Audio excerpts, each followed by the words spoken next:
মান সাল্লা আলাইয়া মাররাতান সাল্লাল্লাহু আলাইহি আশারা। নবী সাল্লাল্লাহু আলাইহি সাল্লাম বলেছেন, যে ব্যক্তি আমার প্রতি একবার দরুদ প্রেরণ করে, একবার নবীজির জন্য দোয়া করে, আল্লাহ তাআলা ওই ব্যক্তির প্রতি 10 বার রহমত নাজিল করে। কয়বার রহমত নাজিল করে? রহমত নাজিলের মানে বুঝেন?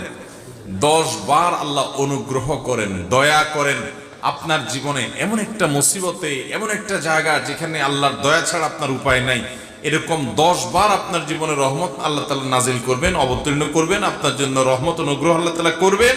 যদি আপনি একবার দরুদ পাঠ করেন, তাহলে প্রতি সপ্তাহে জুমার দিনে, জুমার রাতে যদি আপনি 100, 200, 300 বার, 1000 বার দরুদ আপনি প্রেরণ করতে পারেন, তাহলে এই 10 বার আপনার গুণ করে আপনি হিসাব করেন যে কতবার আল্লাহ তাআলার রহমতের হকদার, ভাগীদার, পাওনাদার আপনি হয়ে যাবেন ইনশাআল্লাহ।